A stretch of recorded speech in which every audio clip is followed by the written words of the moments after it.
car chat. If you follow me on Instagram, you may already know that we do chair chat. I couldn't bring my chair with me, which is devastating, and maybe we'll just take a little moment for the chair. That's enough. We got Alice behind me. Hi. Sean's next to her. Hi. Jazzy's behind the camera. Hi. And we're about to tell you who the better you know player is. She's behind me. It's me. Alright, today I am playing a tour guide and chauffeur to this mob, and the destination is Lake Argyle. Who's excited? Woo! I'll move over. This is just a little PSA for everyone that comes to Lake Argyle. As you can see, the road is quite narrow. You're not as wide as you think you are. Move over, okay? You're being rude and selfish, and grow up. It's not okay to push me off the road. I'm fine. Just learn how wide your vehicle is and be courteous, and maybe slow down a little bit and move off the center of the road. Okay, bye.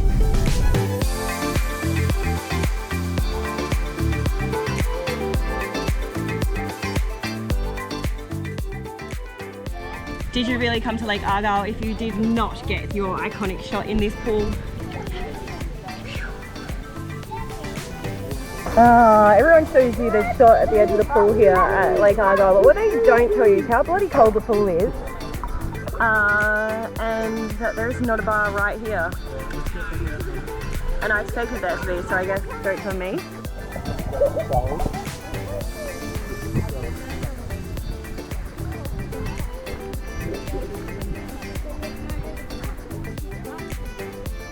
Great company.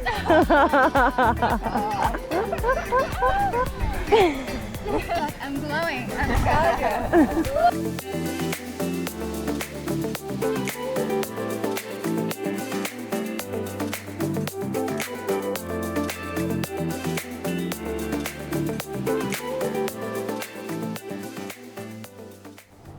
Guys, I think a lot of this episode is going to be shot in the next 700 kilometers of corrugated dirt road. That's right.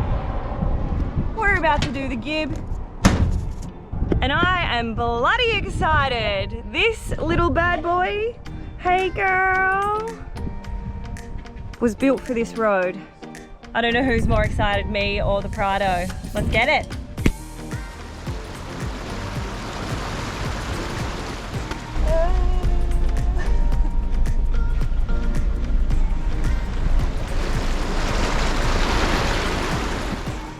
We've made it to El Cuestro. We have just gone through the Moonshine Creek crossing. Prade handled it like the champ she is. The Renault Master, however, was not built for water crossings, rocky water crossings, and has blown a bash plate already. Chaz, how you feeling? Oh, I'd just like to give a shout out for Renault for servicing my car and not putting this shit back on properly. But I had a call with them this morning and they said they will fix it when I'm back in Adelaide. Yay! Yay! Raji! Just let Nico and that catch up to it. Kay wants to get an Instagram video. You gotta do it for the gram. Please do not feed the dog.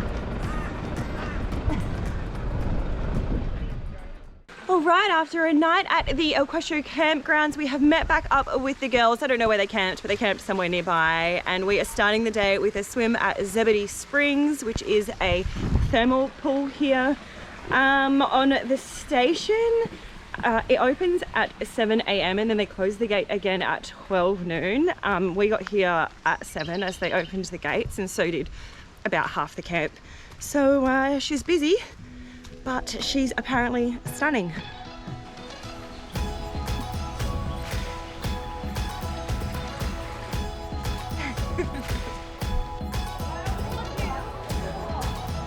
So this is peak hour at Zebedee. Hi!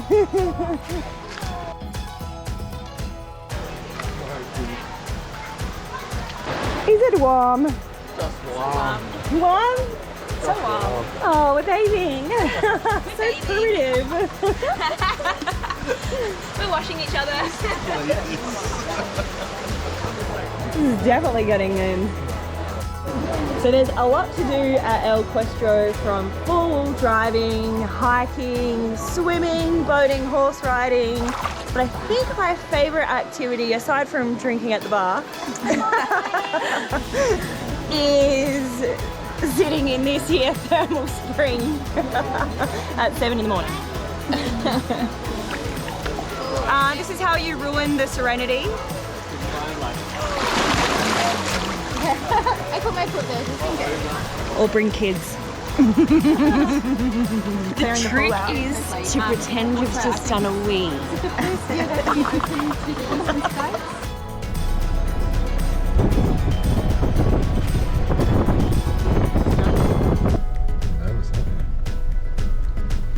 Anyone want a lift?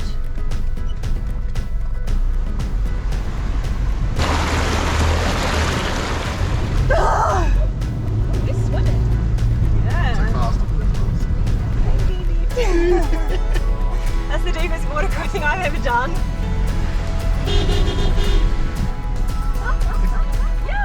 Oh my gosh! I have never crossed water that deep before. Ah, shaky. I think we were actually floating at one point. Pull over and stop. Free. You're free. You should get out and see how high the That's cool. Thank you. Oh, hey. Yeah, open the doors up, let the water out. Yeah, get that wet line down there. Yeah, it's alright. Yay! Okay, so after crossing that relatively deep water crossing, we have arrived at the El Cuestro hike. Sorry, the El Cuestro Gorge hike. There was a big group of people at the sign that we just walked past, and they said that there's quite a few death adders around. So that snake bite kit in my car won't be very useful there. Whew.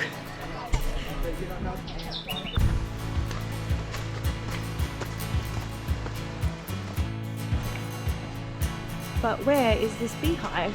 Oh, got scared of my butterfly. A flutterby.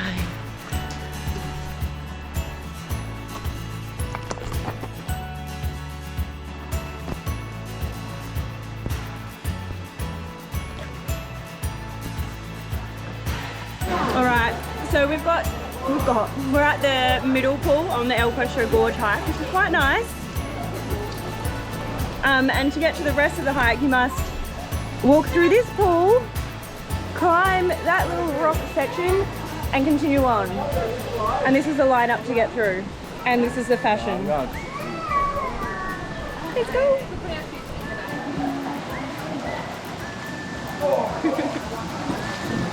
It's nice and cool. Oh, it gets deeper.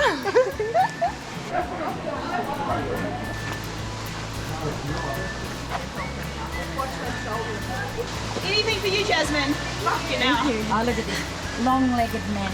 It's not fair, is it? What are you doing back there, Jasmine? Hang on, don't call you. So this hike is a grade 4 up to Middle Springs, Middle Pool, whatever you call it. That little spot where I pointed out that you had to go through the water, climb up the rock. From there it's a grade 5. And we're literally just climbing, and it's a good time. We made it to the pool at the end of this hike, and it's peak hour, but it is pretty. It's time to go for a well-earned swim.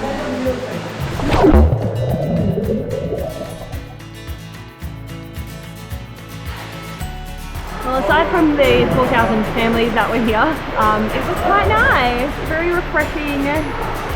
I had the pool to myself for about 35 seconds. Hey yo. Back at it for round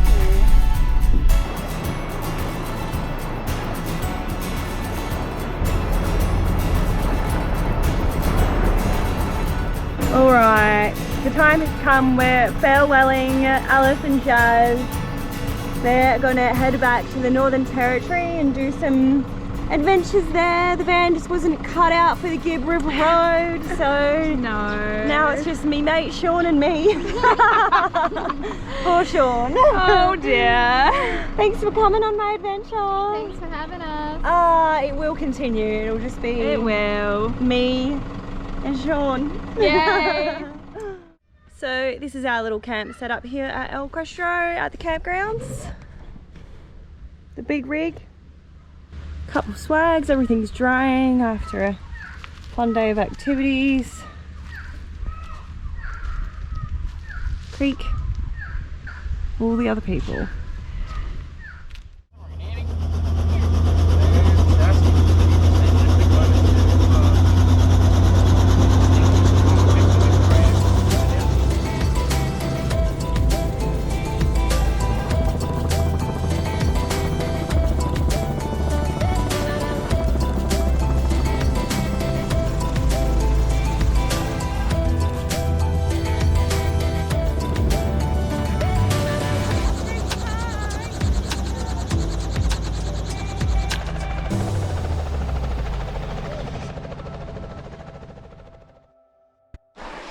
Last night was a bit of a bigger night, much bigger than anticipated.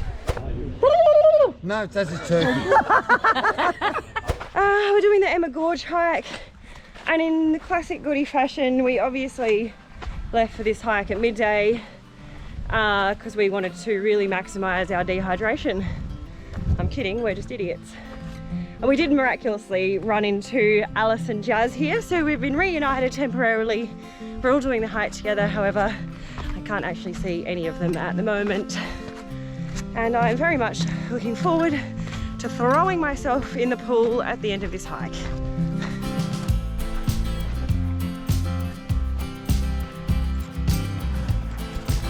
So we've seen rock like this on most of the hikes we've done, and we learned that they were previously from an inland sea, so this would have been all underwater hundreds and hundreds of years ago, and those rocks formed the bottom. Can you tell my brain's not functioning today?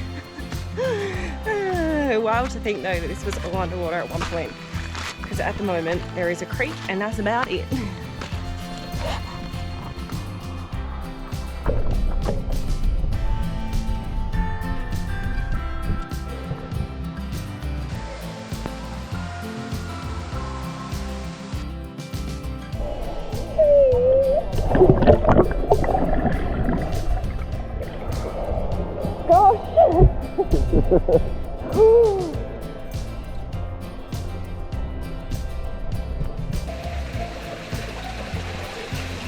Welcome to Emma Gorge. Oh yeah, the water here is cold, but there is a little thermal spring. Guess where it is?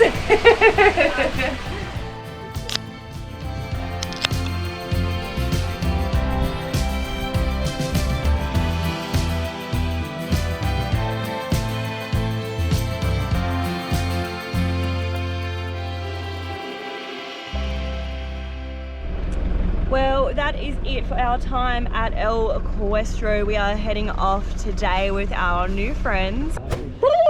No, that's a turkey. We're going to camp along the Pentecost River, which I think is only about 50 k's from where we are now, so it should be a pretty chill day with a spot of fishing in the afternoon. We haven't even got off the road from El Questro to hit the Gibb for real yet, and the aerial is at a right angle.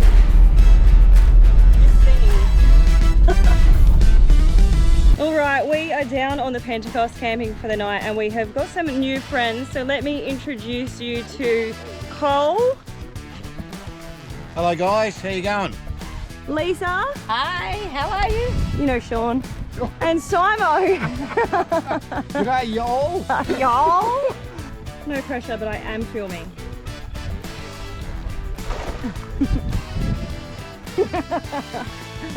No fishing that one. Really? I've got to let go of this hand. Discus throw. Really? Oh! That was bad. But did you catch any fish? Oh!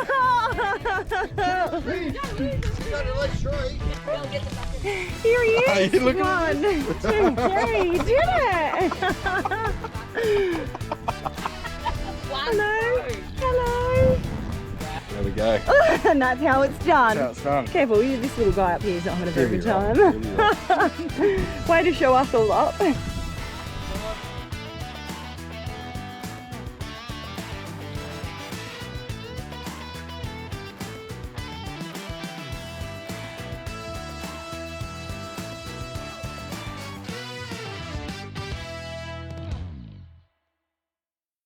Alright, so today we are driving from the Pentecost to Drysdale, which is about 260 k's, and from all accounts apparently it is the roughest part of the Gibb, and I'm a little bit nervous.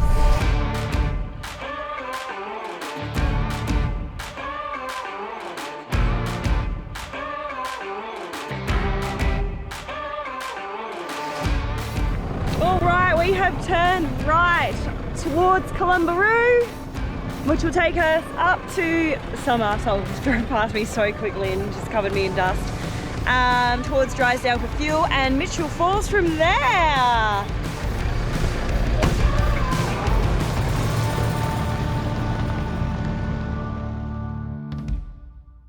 So we stayed at, I think, King Edward Campground last night. We're so far north, I don't know how it's this cold. Everything's wet because it's so cold.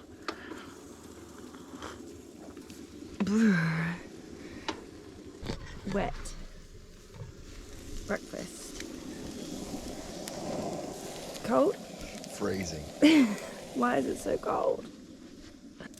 I woke up and I was like, why does my quilt feel wet? It's so cold.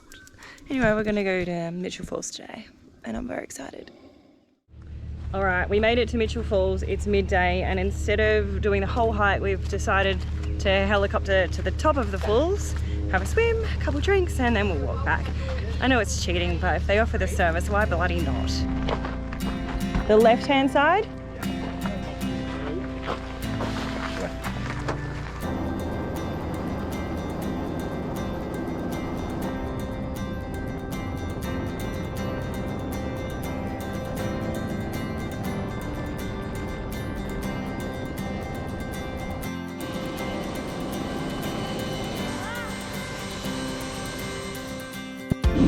Well, this is already my favourite hike of the trip, and that might be because we took a helicopter to the start of it, the end of it, the middle of it. We started it with a helicopter.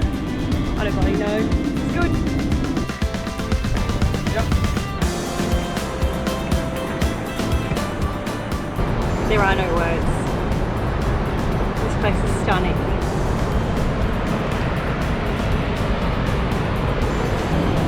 As I sit on this rock with a cold beverage, I am pretty proud of myself for getting up here. It is one of the most remote places you can get to by road in Australia. So I'm just going to take a little moment to pat myself on the back. If the Prado was here, I'd give her a little pat, tell her she's doing a good job. It's pretty wild to think where we are in Australia right now. I didn't actually think I would do it, and here I am doing it. So if you're out there thinking about doing it, just bloody do it.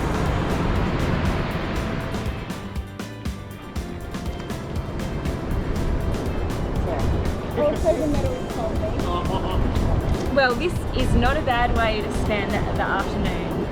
Swimming at the top of Mitchell Falls, blissful.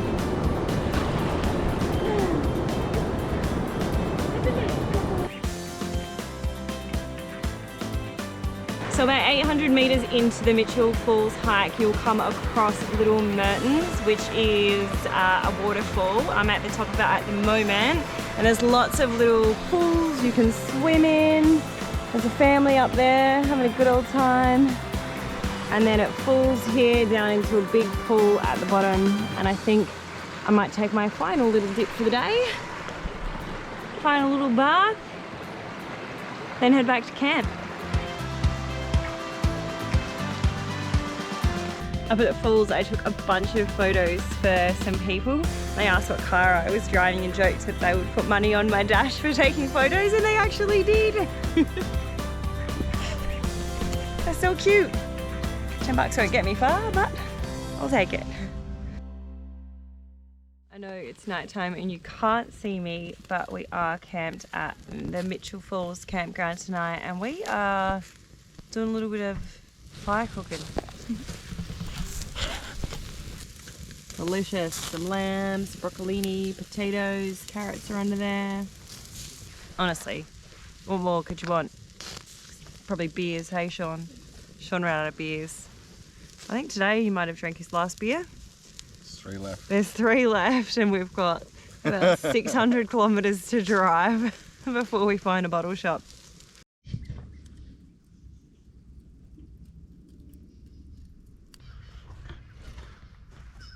What's going on under here? As we came into camp yesterday, I could hear some metal hitting under the car and had a look. And we, a bolt had come out of the bash plate here. This one, that's not this is my fix.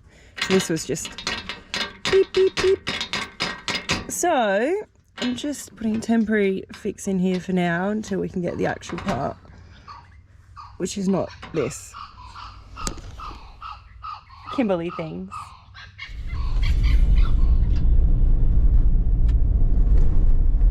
The most annoying part about driving on corrugated roads is hearing things rattle that you know shouldn't be rattling. So we've just pulled over to try and investigate what the noise is, but on this occasion we cannot locate it. Everything seems to be doing its job.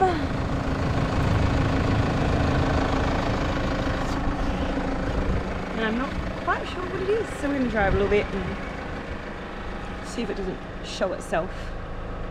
This car is filthy.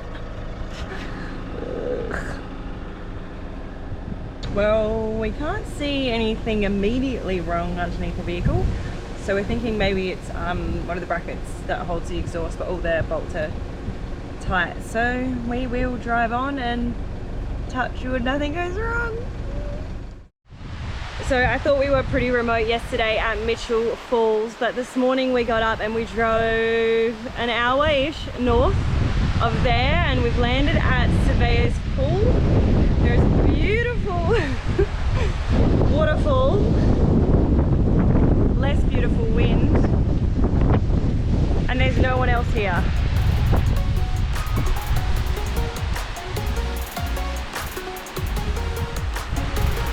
Ooh, that's pretty.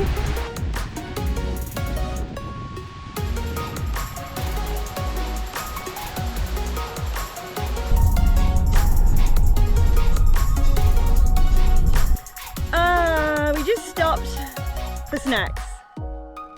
We're nearly back at Drysdale after, oh my God, so many kilometers of corrugation. I think like my insides are doing this. I don't know how my car is still in one piece. Love you. What a beast. What a day it has been. I'm exhausted. Driving's difficult. Driving on corrugated roads, it's a mental battle. Someone's got to do it. Alright, so we spent the night at Drysdale Station last night. They fed us dinner and breakfast, and the mechanic / tyre repair bloke found the rattle. It was the bash plate on my fuel tank, and where it had been press welded it had come a little bit loose, so he's jammed a bit of rubber in there, which should, fingers crossed, see us through the rest of the trip. We are heading for Manning Gorge now, so I think we've got about 3 hours of driving until we get there, and that's 3 hours of corrugation where we can find brand new rattles.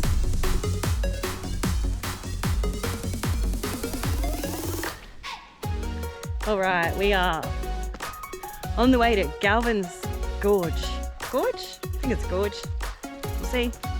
Got my little coffee lava from the Mount Barnett Roadhouse, and high hopes for a good time. It's like a 1 minute walk there. I've got my walking shoes on.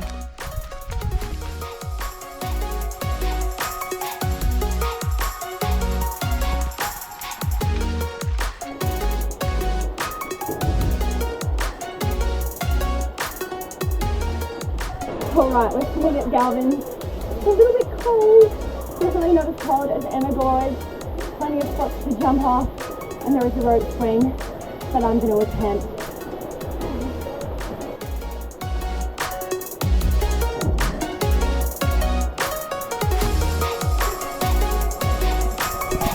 Oh.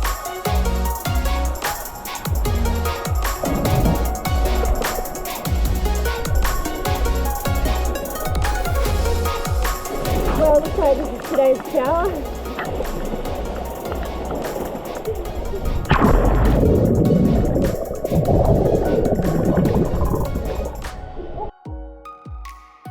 So just 10 k's up a corrugated rocky road, surprise, we're on the Gibb from camp, is Bell Gorge. So we're doing that hike this morning. Something's in the bushes. I'm fine, guys, I'm fine. It's only 2 k's, so coffee, actual shoes, which was a good idea because it's been very rocky so far, and hopefully nothing but good vibes and views. What is it? A tree. A boab tree. They feel like you just want to keep touching them. Oh, hey.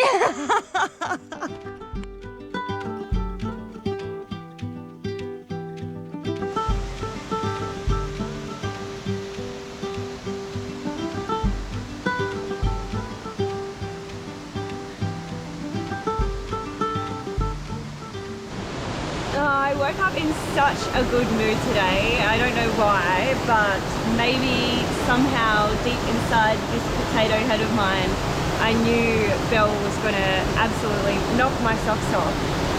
It is stunning, absolutely stunning, and it's such a short walk to see it. Got the cascading falls, Little Riddy. Oh. And that gorge through there is, dare I say, gorgeous. I know it's only a short walk to get here, but it is kilometres and kilometres of corrugated roads on the Gibb to actually get here.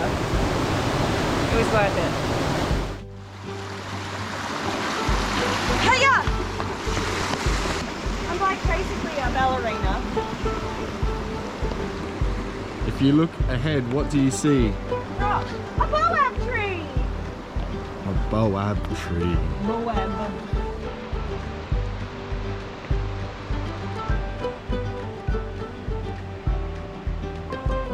I cannot help but to feel lucky, really lucky that I can experience a place like this. If it is not on your bucket list to do the Gibb, put it on there. Come see all these stunning gorges. Nature, guys, bloody nature. Soothes the soul, fills your cup. Have a look.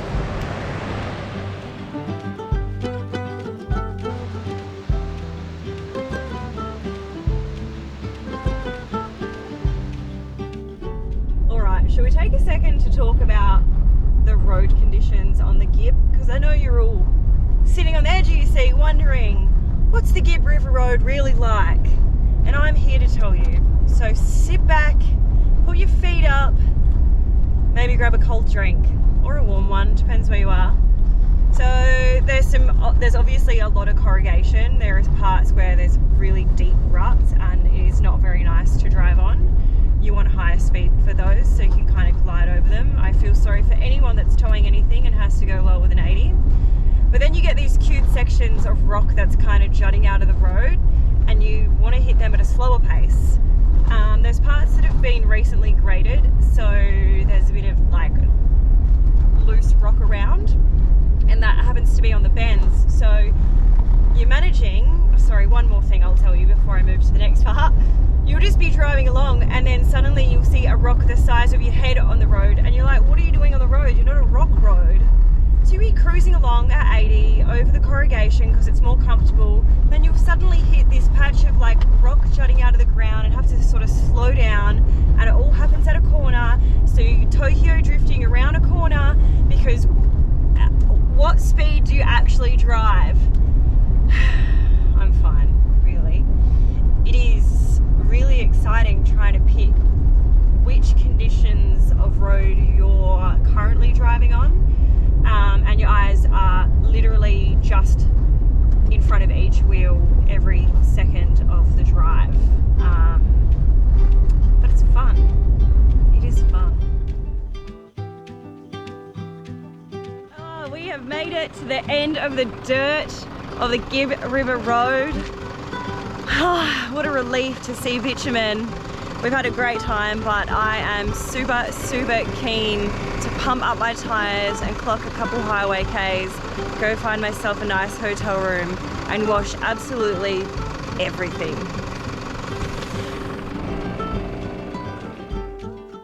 Well, that is a wrap on the Gibb River Road. There weren't really any casualties other than a couple eggs. A couple bolts from my bash plates went missing, but they were easily replaced and no major damage at all. We didn't even lose a tyre. We saw plenty of people pulled over with heaps of different issues, so I think we got out of it pretty lucky. What an absolute bucket list item. Ticked, flicked. I'm definitely going to do it again. Too many places were closed because of COVID that I want to get back and see, so all the more reason to come back and do it again. Don't forget to like, subscribe, share this with all your friends, family, co-workers and all of that, and I will catch you on the next episode very soon. Bye!